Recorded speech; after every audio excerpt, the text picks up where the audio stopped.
Silver lining though, because we want to talk a little about rookies. Tyrese Maxey being out gives the opportunity for Jared McCain to start.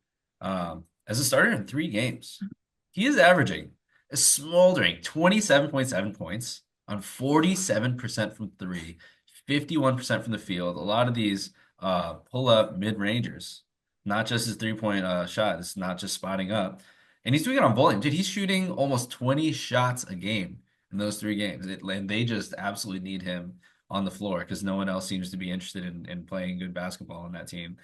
Oh, and by the way, he's Or having just playing basketball full stop. or playing at all. 6 assists to 1.7 turnovers. Maybe he could be the best playmaker on this team already as a young rookie. But super impressed from Jared McCain. Wasn't expecting it this early, but I think it'll be huge to see him get extended run with Maxi being out, and if they can incorporate him into the rotation when Maxi is back and have him be really that bench spark plug with less volume, like that would be huge. They really need him more than I thought that they would this season. Yeah, for sure. And kudos on that transition into this. That was really beautiful the way you Yeah, transitioned into this. That was yeah, nice. Good work. yeah. But yeah, Jared McCain, he's looked absolutely great. Like he was a guy that we really thought could be an instant spark plug for the 76ers team. And it wasn't really looking like it. First few weeks he wasn't really getting much shot, but then the Yeah, injuries I'll give you came. credit for that. I didn't think that. I thought it would be maybe next season, end of this season. I didn't think he was NBA ready in terms of physicality and just ready to shoot at the NBA level. But I think you called that. I'll give you full credit. Yeah, I mean, there's just something about him that just made you believe that he could do it, and like especially in like what I guess I expected it in a different way. I was expecting him to be able to thrive in what was going to be a winning Philadelphia team that was going to be a Yeah, team that are up the top of the Eastern Conference. So I didn't expect it in the way that it's come, but I'm glad to have seen it, and I slipped him in nicely into my fantasy team. He's done great things for me there too, which is obviously is always a big plus as well. But he's just doing all the good things, and I think the playmaking has probably arguably been the most impressive thing to hmm see from him, and what he's done, and like that's a role they need within this Philadelphia team. Like you said, like he could already be the best playmaker on this team, and that's something that they definitely need, and it's going to be great watching him moving forward. That's one good thing that comes with injuries when you get the chance to see these young guys get their shot and go and take it. yeah. He, I didn't think that you were going to insert a 19-year-old rookie, 19, 20. I think he turned 20 this year, um, and give him 20 shots a game and expect him to on this volume shoot as well as he has and expect him to play make this much and not be turning the ball over like that. I think that's the part that's really impressive, giving them volume and seeing what he's done with it.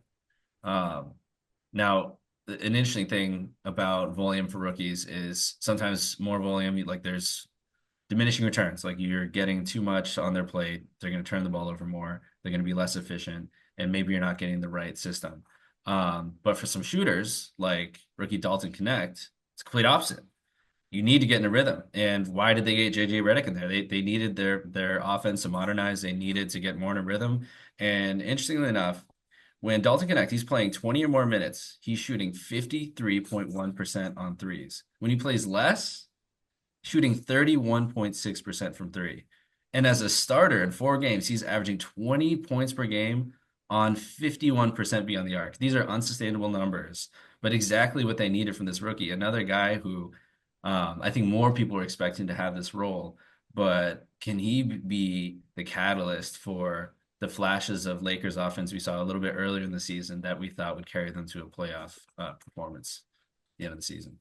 Yeah, I mean this is like every Lakers fan is just like, my God, we finally found him. We didn't have to trade for a guy. We actually got a guy in the draft that we've Yeah. desperately needed for the last 3, 4 years. We finally got him, and he looks like the part. He's going to be that spark plug shooter, that spark plug scorer. He has been great over the last few games. His role has been so crucial. His shooting has made the difference. Like that game last week against the Memphis Grizzlies, the Lakers were flailing. He made some huge buckets to keep them in it. They ultimately got the win. Last night against Utah, he obviously went absolutely insane to end the third and begin the fourth, and that got them to win there. Obviously, he had them up 25. They ultimately only won by 6 points, which obviously goes back again to their struggles on defense. Yeah. But what he brings to them offensively is so important. And as a rookie, everyone kind of talked about it. He was kind of felt like the guy who was the most ready, and we're starting to see that now. So you can believe that, yeah, the volume is not going to continue, but we can continue to be a 40% 3-point shooter, continue to be a guy who hits big shots and makes scoring and winning plays when he's on the court. That's going to make such a big difference to the Lakers moving forward.